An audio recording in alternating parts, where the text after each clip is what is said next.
I can tell you, having listened to his presentation yesterday in Spanish, you're in for a treat, those of you who are participating, and Dr. Weinstein, a special thanks for doing the webinar both in English and in Spanish.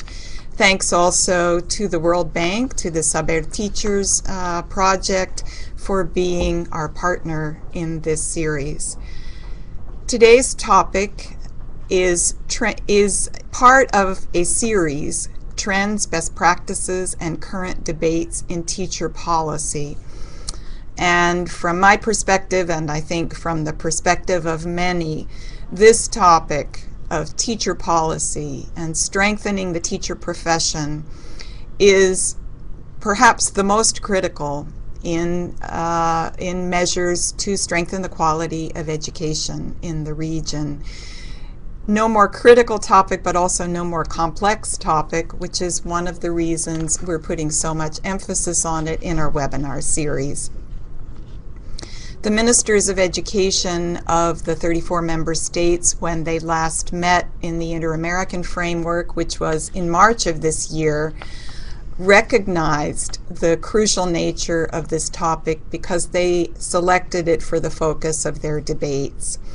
And they charged us at the OAS, in collaboration with our partners, with strengthening this network, this Inter-American Teacher Education Network, and also with building a bank of experiences in implementing policies designed to strengthen the teaching profession and teaching, and we're in the process of doing that. As you will be able to see, if we put the next slide up, we have 58 participants registered for today's seminar from 20 different countries. We hope that most of those registered will join us, and you can see there's quite a diversity in the list of participants. We hope that each of you who is participating will contribute, will learn and enjoy this seminar. So now it's my distinct pleasure to present Dr. Jose Weinstein to you. He holds a degree in sociology from the University of Chile, as well as a PhD in sociology from the Catholic University of Louvain, Belgium. Dr. Weinstein was Chile's Undersecretary of Education for the period 2000 to 2003, successfully leading negotiations with the Teachers Union on teacher assessment and incentives. He's going to be talking about that with you today. Dr. Weinstein also was Chile's first Minister of Culture, and currently he is Vice President of Education at Fundación Chile, a public-private organization dedicated to creating innovative solutions for Chile's future development. And his work is focused especially on school leadership and developing the capacity to improve performance in vulnerable schools.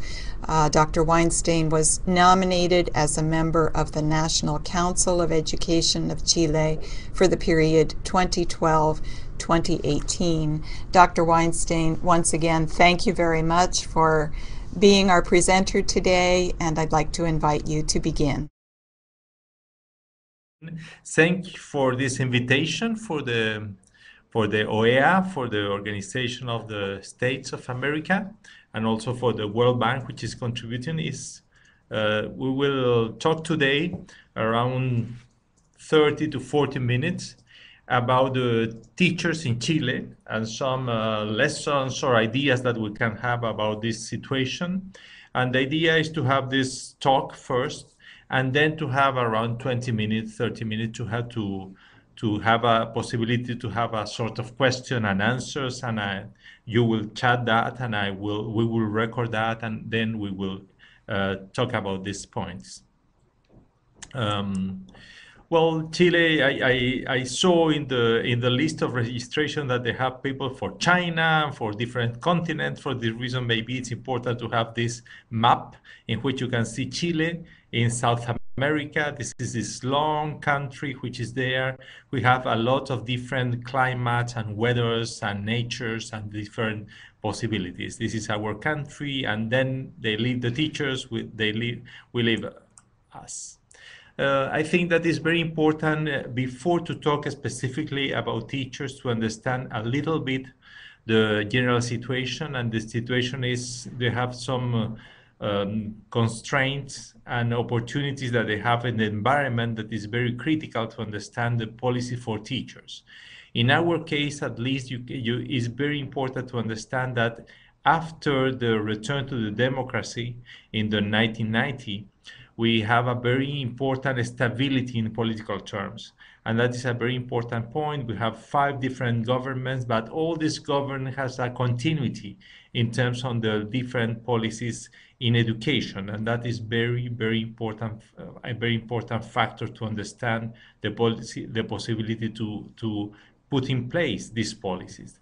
The second important thing is we have in this period of 20 years, 22 years, we have a very important increase in an improvement in the economic terms. And in fact, the country doubled its product and in its economy, and also the country reduced a lot the poverty. Think that in the 1990s we have more than 40% of the people under the poverty line, and now is around 12-13%. That is an enormous reduction of poverty that also is important for understand the situation in education. And then we have the main topics in the education arena, that we have different kind of policies that is very important. For example, we have a law in which the country declared that the minimum education is 12 years and not 8 that it was in the past. Or that we have a longer school hours. We have 2 terms in a school. We have 4 hours of the day for a class, and a turnover, that we have another group of students that come for the same school. And then we have a very important law in which they have an expansion of the time, and now we have only 1 turn of students in 1 school, and that is this law of longer school hour, which is very important too. Or we have a change in the curriculum, and we have a new curriculum on all these areas. That is the kind of thing that is important to see, that we have a country which is stable in this time.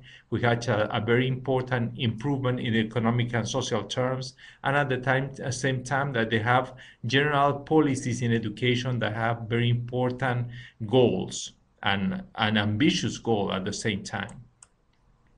That have a very important results too. In the case of Chile, for example, if you can observe the results in the international test as PISA, you can see that Chile is yes in the top of Latin American countries that participate in this measurement. That is, you have under the average of the OECD at the same time.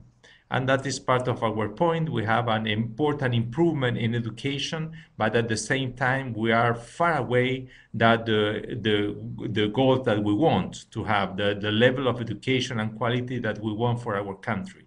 There is a comparison with Chile, with all this improvement in the comparison, the PISA 2009, with the average of OECD, and with China and Shanghai, which is the top of this measurement, no? And you can see that we have more than 30% of our students which is in the level 1 or below 1, and then it's not the case in OECD or in China. For this reason, we have an improvement, but it's an improvement that have a lack already that is very clear. And also we have a very important point, that we have an insatisfaction of the population with our education. That is, we have an improvement, for example, in the years of schooling for the kids, for the youth people. But now you have an enormous pressure of all these families and youth people that have a new ambition and new expectations and dreams in terms of education. And for this reason, we have very important movements of students. In 2006, we have the secondary students that are in the streets, and in 2011, we have the students of the university. We massively go to the street also to claim for their rights and say, well, all of us, we want a quality education, not only to have access to education, but only to have a good education for all of us and know this kind of inequalities that we have in our system. And when you think about that and you think about the possibility to change the system in terms of the quality, it's very clear that the main point, the main issue is the teacher question. Is how you can have good teachers and good teaching in every classroom in Chile. And that is a very important and controversial point.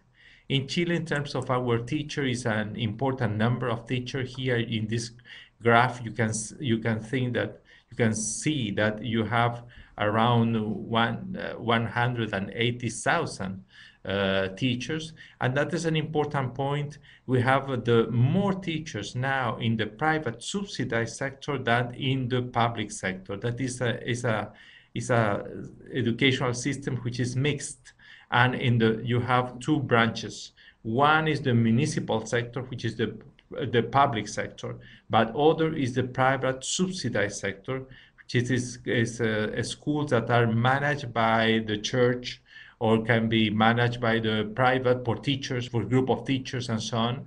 And this is not, but are financed by the state.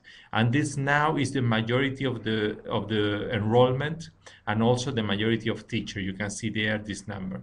And also you have the private, which is the student, is the school for the elite, which is very few people, finally is around the 7% of the total enrollment. But that is important when you think in the Chilean teachers, not only to think in the traditional public sector. Also, you need to think about this other sector, which is equally important now. And they have, in general, a lot of their regulation about their situation. In Chile, the teachers have a lot of strengths.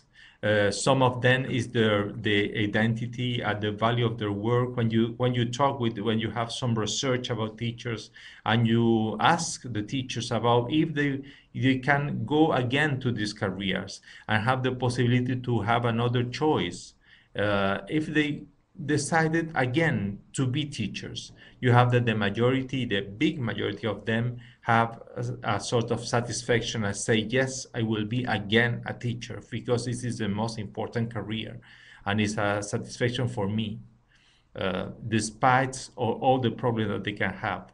Also, they have a lot of preparation in the specialized institutions, especially universities.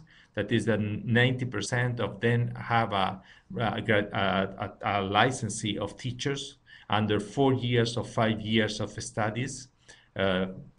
Also, they have a lot of time in terms of training courses. That is a lot of people that. And also, it's important that they have more teachers for less students. And also, they have a very important political voice.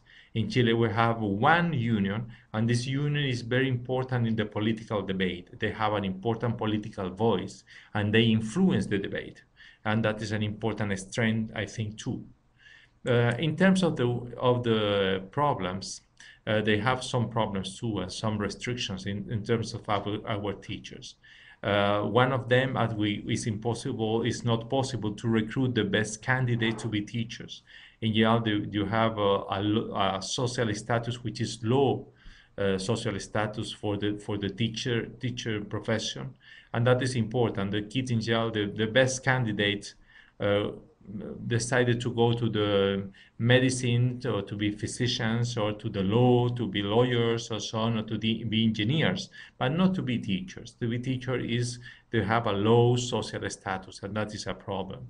Also, we have a problem in terms of the quality of the training. That is the initial training or the trainees in service. In the two cases, we have some very clear problems in terms of the quality of this training. That is clear too. Also, we have some problems in terms of the leaderships in the schools, that is the principals. And in general, we don't have an instructional leadership of them. In general, they have people that are managers. They think that they continue to think that in the old view that the main task is a sort of management of the school, and they don't see all this dimension about the instructional leadership, and that is also a very important restriction too. We have also a sort of inequitable distribution of teacher ability, that is the best teachers are not in the more challenging schools. That is just the opposite. In general, in the most challenging schools, you have the teachers that have less possibilities and have less training and so on. And that is a very important point. It's different for us to change this distribution of the teacher capabilities among the system. That is a very important point.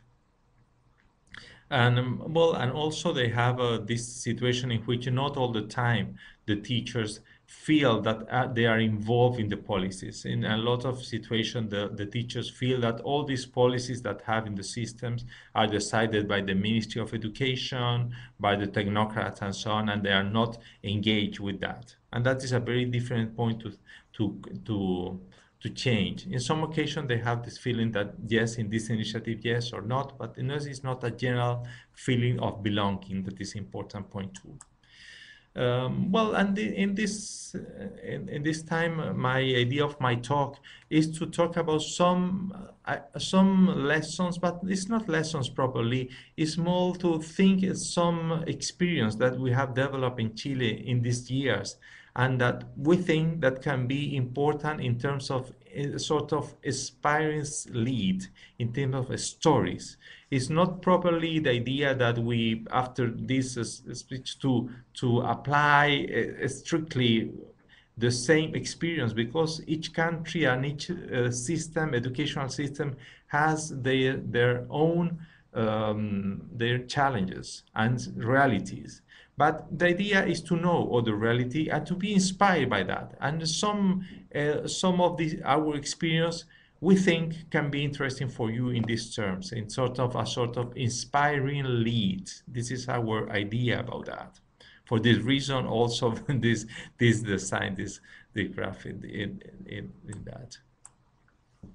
What is the first story? The first story is about the idea that it will be possible, and it's possible. In our experience, it will be clear that to arrive to a system in which you can evaluate the teacher's performance.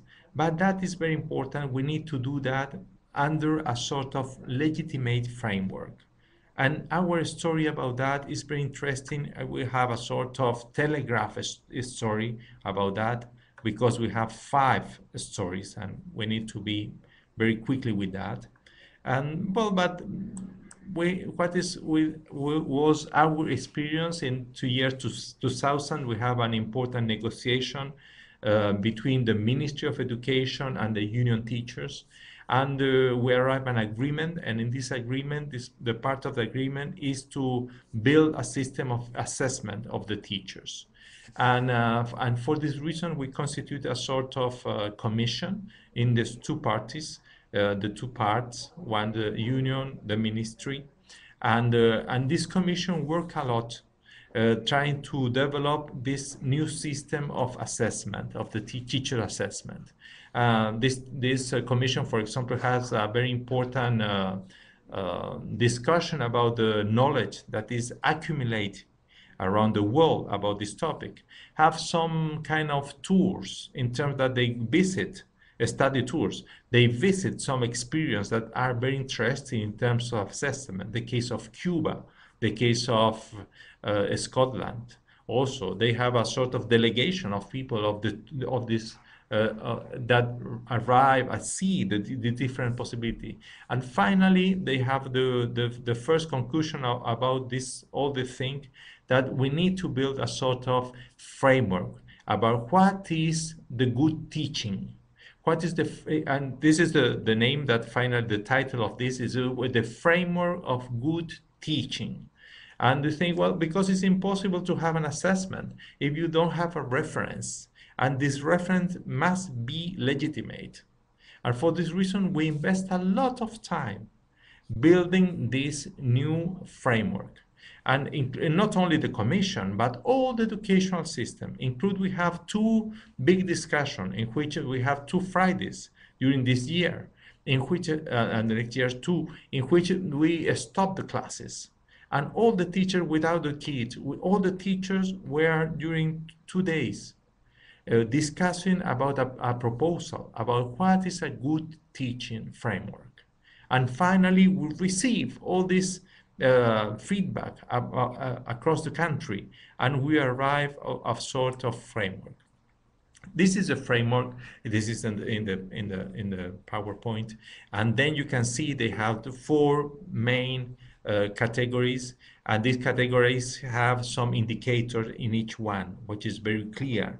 Which is the teacher preparation, what must be the environment with the teachers, what is that is all this framework, which is very important for us, and also include the professional responsibility, which is very important too. And then we build this new evaluation system. The evaluation system is conceived not as sort of punishment for the teacher, it's just the opposite. It's the idea to develop their capabilities. It's a system which is national, is compulsory, they have is based on this framework, receive different kind of materials and feedback to develop the assessment of each individual teacher. For example, they have the opinion of the teacher, the opinion of a colleague, a peer, who also have an opinion about this teacher, the principal, and also they have all that a portfolio of evidences. And that is maybe the most important thing for the evaluation. They have some exams, for example, planning classes. Also, they have a video with their class, and they filmed one of their class, and they include the video in the portfolio, and that is very interesting too. And this is analysis of the different sources of information, and finally we have a sort of distribution of teacher and say, well, this is the main the situation of this individual teacher. And this evaluation is periodic, systematic. If each 4 years you have this assessment examination, and it's possible to be in 4 categories. The 2 categories in the app are the categories that you don't have problems, really, you are competent or you are excellent, and the 2 in the low you have more problems. You can be basic, that you have some problems, important, but not in all areas. In all areas you have some strengths. And in the other side you have the unsatisfactory, which is very problematic. You have in all the dimensions, in all the domains, you have problems as a teacher, and this is a very difficult situation. And the system operates with some consequences, and the consequences are different. If you are located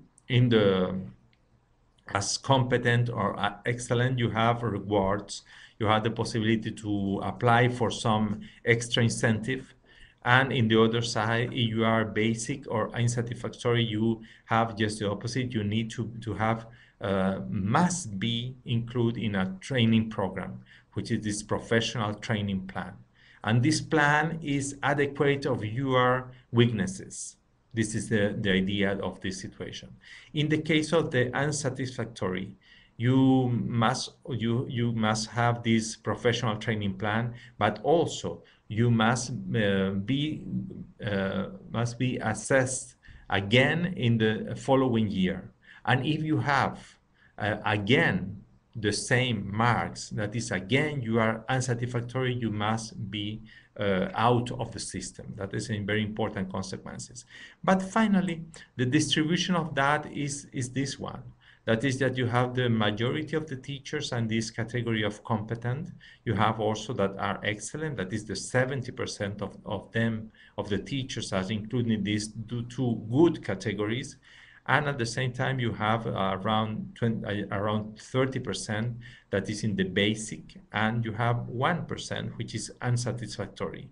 That is a very important point, because at the beginning, some people say, no, that is a maneuver to try to punish the teachers and try to have less teachers and go out of the profession and reject of the profession a lot of people. It's not the case.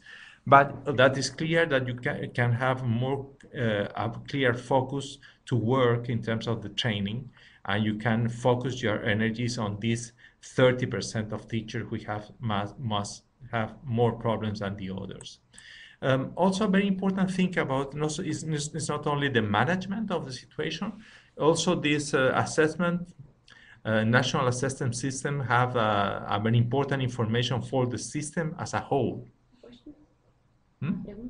At the end of this one, and at this point we have for example, all these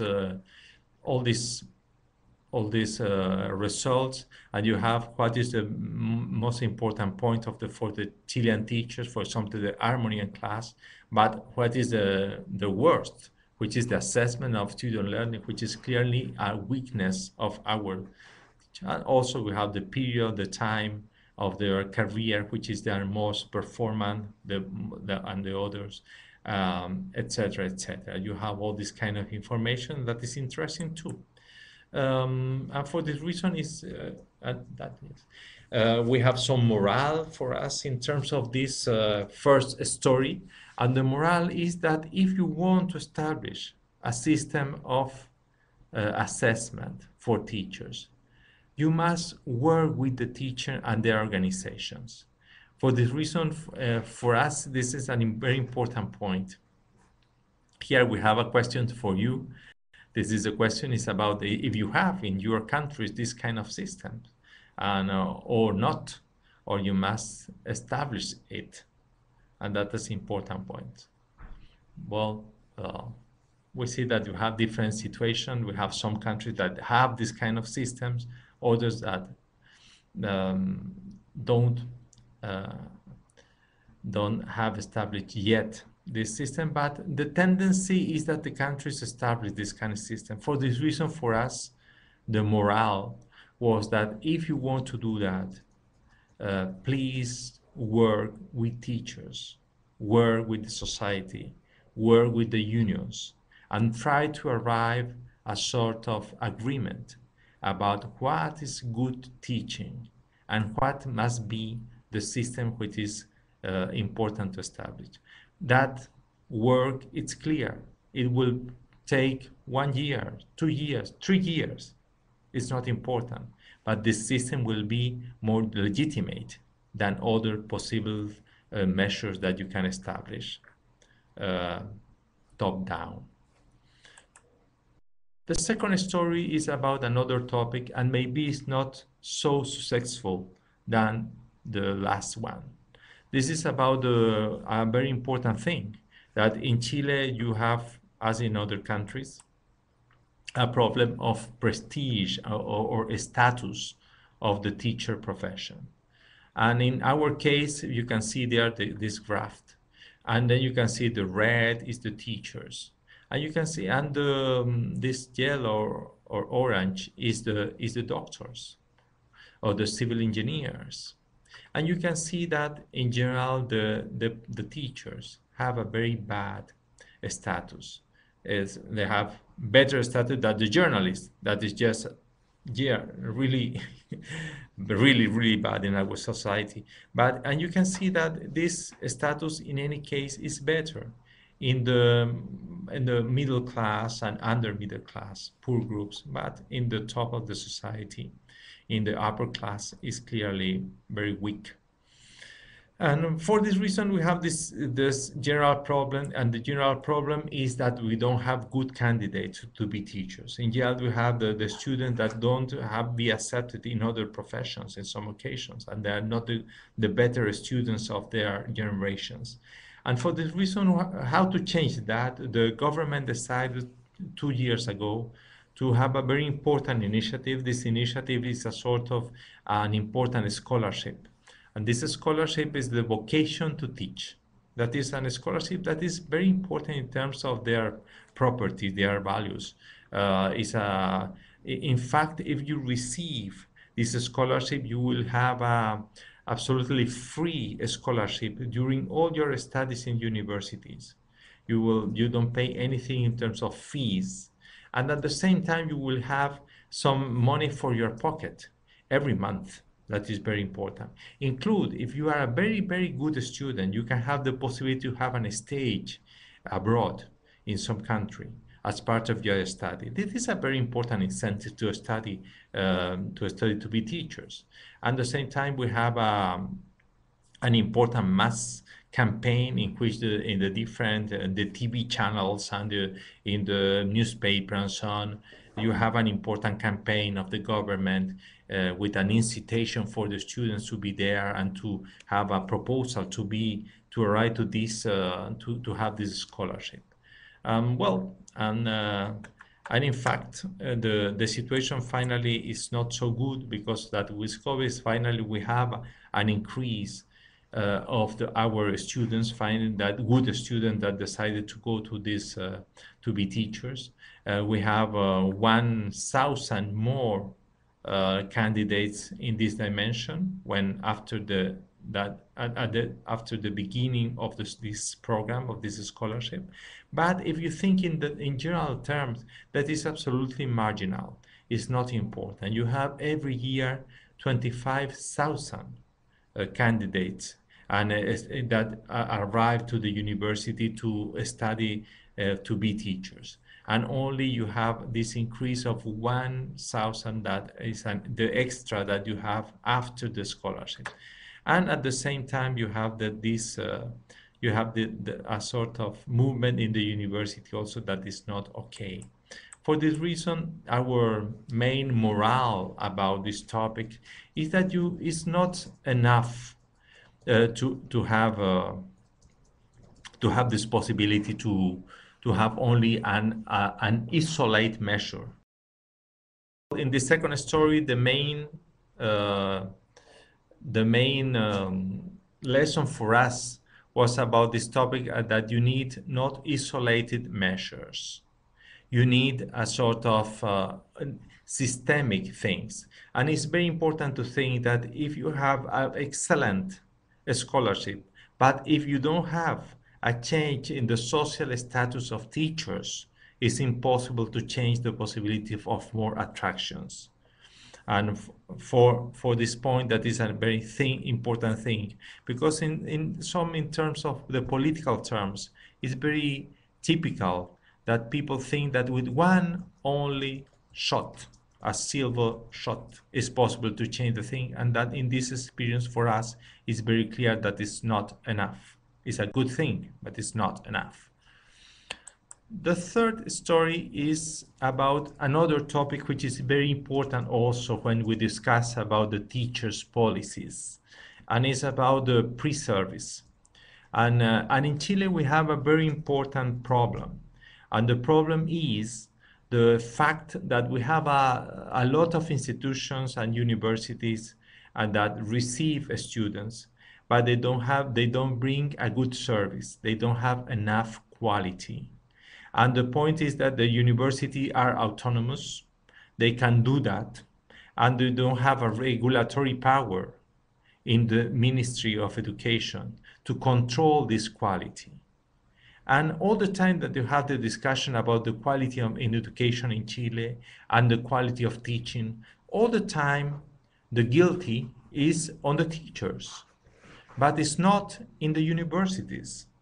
And the university have a participation on that, and they have a regulatory process. And in Chile, the main point of this lesson is that we have a lot of discussion about this point, and all the time we have a sort of frustration because we don't have a possibility to have an impact about this topic. But they have a very important initiatives some years ago, and this initiative was a test. The test was volunteer for the universities and for the students. And the test, which name is Inicia, that is the beginning, was a test that was take but students that are just at the finishing their careers in the university. And just these people that finally in 2 months or 3 months will be in a classroom, teaching for kids. And with these people, we do this test. And the test finally was very important because we have the result of the test very clear in terms that we have a very problems in terms of the quality of the training of these people, of these new teachers. For example, in terms of the general instructional knowledge, we have more than 40% that have a level that is not sufficient, is not okay to develop this work. And it's more problematic, the situation in terms of the specific content knowledge. That is the knowledge that have these people, these new teachers, to teach math or teach language or teach science. And then the results of initial tests were dramatic. They have around 70% of the students, of these students that are just at the finishing of their career, they have these problems, that they have this situation in which they have less knowledge that they need, they must have, and this is the main problem. And well, and this es la tercera. And well, and what is that we learn in this story, which is our morale about this topic, that if you do these kind of things in some occasion, if you have the possibility to establish some kind of measurement as a test, include if this is volunteer. If you think it's volunteer, probably these people that answer the test and the university are the best in this university, but that move the possibility to change the system. What's happening in Chile? Clearly, you have an incredible pressure after you have this result to move the system, to change the system. And what is the situation now? That we have a discussion in the parliament, and in this discussion, they have all the different political groups that say no. We need to have as a quality assurance system. We need to have some tests at the end of the studies in the university to assure that the new teachers must have the competencies and the skills and the knowledge that we need as the new teacher of our country. I say that I see in your answers that the majority of the people don't have in their country this kind of assurance system for the universities. In Chile, we hadn't in the past, and now we have an important tendency to build that.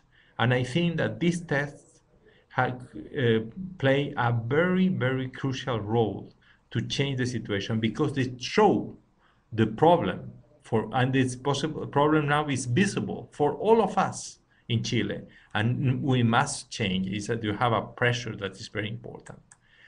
The fourth story is about another topic. It's about the possibility to change the practices, and to change the practices in the most challenging circumstances, in the most challenging schools, and how to do that. And this is a very difficult topic. We don't have the answer. But in Chile, at least, we have a very important experience in the last years. And this experience is about a law. The name of the law is the Subsidy Preferential Law. This is a law which was launched the year 2008. And it's a law which combines different things. But I can show that here that is very clear. It's a law which is an enormous amount of money, really. But these more resources are the destination of these resources is the schools that receive students, poor students, vulnerable students with more needs. And these resources are given for the school, but against a sort of more educational commitment, that more clearly against an improvement plan. And that is the engagement of the school. They receive more money, okay, but at the same time, this money is specifically to have a sort of better job in educational terms and to follow a specific improvement plan. This plan is elaborated by the school. They work on that, and they work a lot, and they can have technical assistance to do that, of the Ministry of Education or some kind of foundations or private institutions that can give a technical assistance for the school. But with all this input, the school finally have their plan, their improvement plan. And this is a very important topic because you have another feeling that all these programs is a top-down programs that arrive from the Ministry of Education and are a sort of rules that the schools must do. This is just the opposite. It's a bottom-up construction and in which the government put the money, but at the same time the school and the municipality, for example, that is the owner of the school, must propose some plans. And these plans receive an evaluation, an assessment of the Ministry of Education to assure that are plans that have logic, that are good design, and so on. And they must invest this money for 4 years in this initiative. And this is a very incredible situation in Chile with that, because you have a movement. If you go to one school in Chile that have this law, that the law in our term is the SEP law, you will be, I am sure that you will have people that are mobilized with the improvement, that the teachers are working together. They are working together for these goals that they put in their improvement plan. They are working together also in the training. All the training is direct by this improvement plan. It's not an individual training that each teacher receives. No, it's a training for all the teachers, the collective teachers of this school, and that is an important point too. And also they have a very important novelty in this law, which is the idea of differentiation. That is that you must have a different kind of treatment for the school that have different situation. And for example, this law is also only for the school that receive poor students. But under this umbrella, you have different situations. For example, you have the situation of some schools that have very good results. There are few, but they have some ones. They have some hundreds really in Chile. And in this case, they have some autonomy. They have less control for the ministry. It's a situation in which they can work in their improvement plans, but with another rules, with less control. And on the opposite, you have another situation which are the schools that have a very bad results. And in this case, we have more control and supervision of the different of the Ministry of Education. And that is a very important point. This is not a pilot program, it's a law which is permanent. And that I think that also is very important in this case. It's not that you receive a lot of money in one occasion and the following year you don't receive anything. No, just the opposite. You have and you have to be sure that you have this extra money while you teach this specific group of kids. And it's not a minority. It's around the 30% of the enrollment of the Chilean education. For that is an enormous group of people. That is a very important point. I think finally, in terms of our morale of that, the main morale of this initiative for us is finally you must have policies for improvement in which you have an important part, an ample participation of the schools. You cannot have this kind of top-down programs. You must have another kind of situation. And another very important morale for us is that you must combine pressure and control. That is pressure and support. That is, if you establish some pressure for the school and you say, well, you have another level, you have some standard, you push the school to have a better result, that is okay. But at the same time, you must have enough support for this school. In this case, the support is this enormous amount of money, permanent, that this school receive for use for their improvement plan. And this equilibrium is very important in our case. Here we have some testimonies of some interviews that we developed with some teachers and principals, in which they say their experience about this law. And that is very impressive for us, this feeling that they have all the time, that this SEP law also moves the frontiers of the different points. And finally, we arrive to the last story. This last story is about our specific lesson about incentives. That is a very important point. You know that you have a sort of fashion of incentives for teachers. And in our experience, that is very important to have in mind all the time. Some in our history is that we have to be all the time the idea that the incentives cannot replace the common salaries, that you must combine all the time the improvement of the common salaries, and at the same time or after that to develop some incentives. That is the core of this very important story, because I think that I know that is a very important point for the different countries. If you can see here the evolution of the salaries of the teachers in Chile, you can see that you have an increase, you have a gradual improvement all the time, and that is a very important topic. It's not enough. We know that we need to have a progress in these terms, but it's an evolution that is important at this point. And at the same time, but you have this evolution of the common salaries. In Chile, we have different kind of incentives. And we have incentives, for example, in terms of the professional development. We have incentives for equality.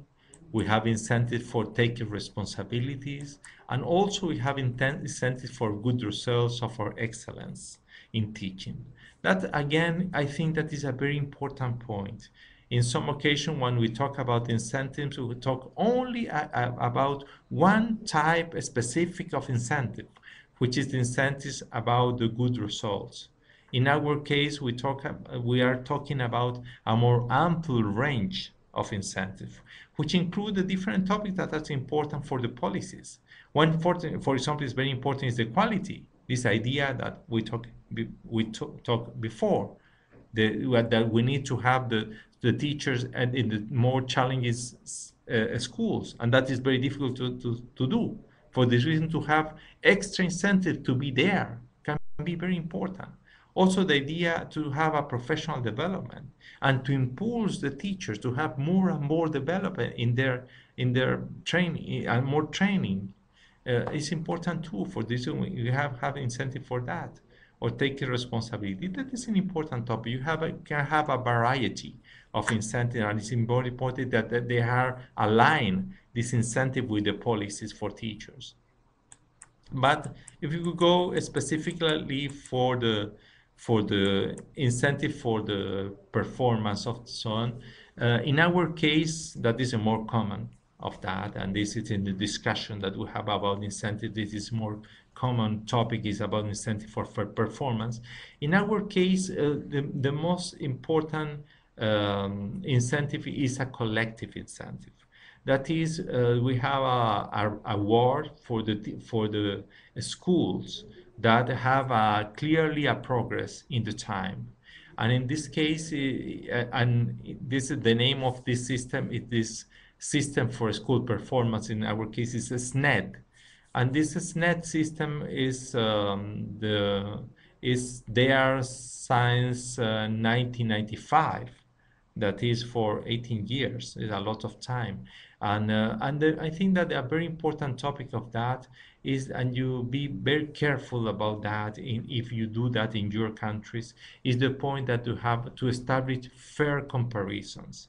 That if when you want to give some award to one school, in this case is the more than the 30% of the school in Chile that received this award, you must have a very very careful to establish fair comparisons among these schools, and that is to establish some kind of groups in which you can say, well, this school is really comparable with this other because they have the same kind of population. They are in some kind of sectors that are similar. They are, for example, very rural, or they have balance and drugs and an environment which is very difficult in this kind of circumstances. And that is the point of the comparison. Finally, we arrive at sort this kind of chart in which you can say the different groups of the schools, and this group you only compare one school with a similar group, and finally you give this award for this incentive for all the teachers of this school for 2 years, and again you reclassify that for a time. This is a very important system in Chile, which is in place, which is absolutely established, and I think that they don't have really opposition. This is absolutely welcome for the different schools, and that is very important.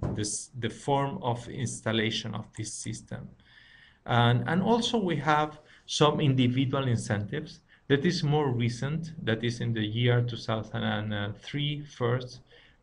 We have established this kind of incentive, which is the instructional excellence allowance, and that is very important. In the case of the school, the amount of money is comparable for one extra salary, for one extra monthly salary. That is in the case of SNED. In this case, is 2 salaries that they have this possibility for any individual teachers, and for more time too. That is very important. But in our case, we established these systems also is established in terms of the competencies.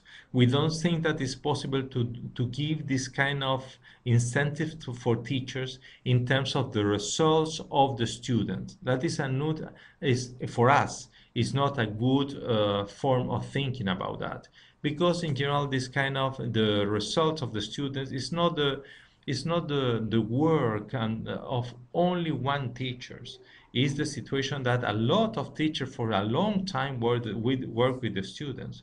For this reason, we are against this type of individual incentives. This is an individual incentive based on the competencies, the skills, and the knowledge that the teacher has. And that is another kind of thing. We have some kind of examination, etc., to understand that.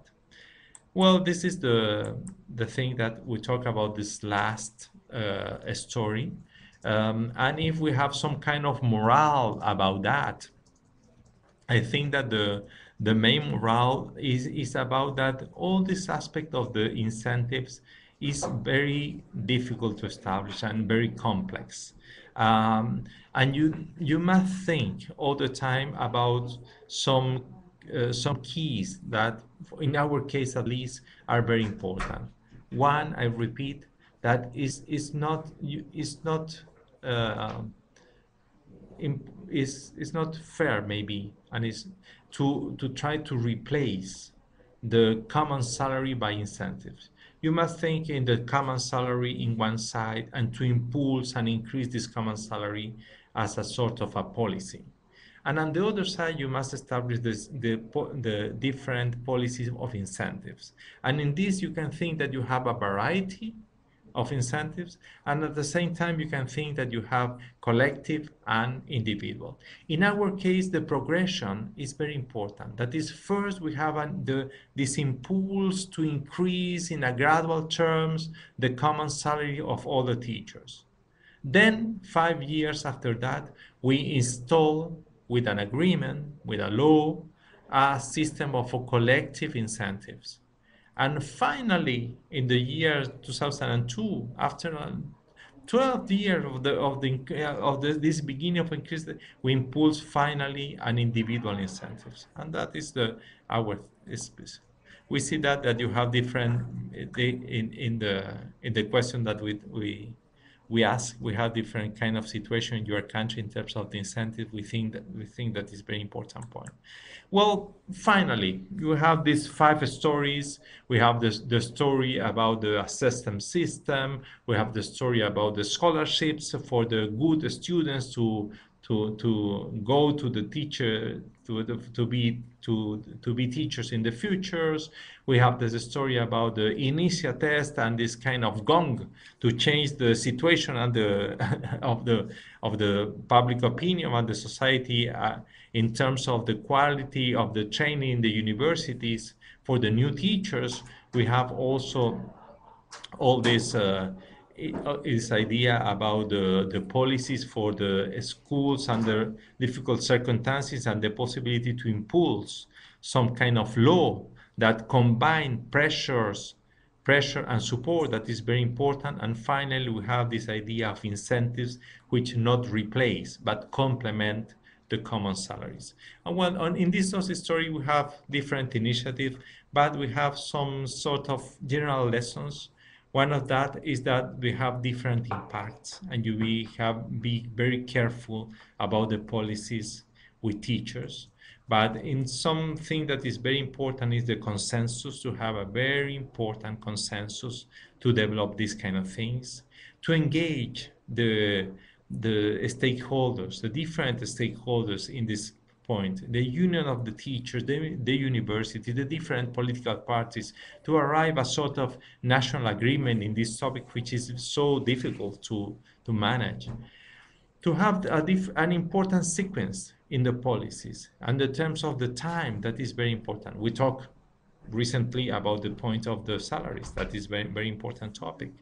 And also to combine pressure and support, that is important. And the other side, also we learn that is not a good idea to have this kind of silver shots, to have this kind of isolate measures. Finally, you don't have really good results about that. And finally, we have this kind of policies in which you can have some kind of good results in terms that you have the possibility that some research or information can create a movement in the society to change the situation. That we think that also is very important. Well, that's all. Thank you for hear our experience in Chile about these policies and about these stories about teachers. I really hope that can inspire you some kind of initiative in your own countries.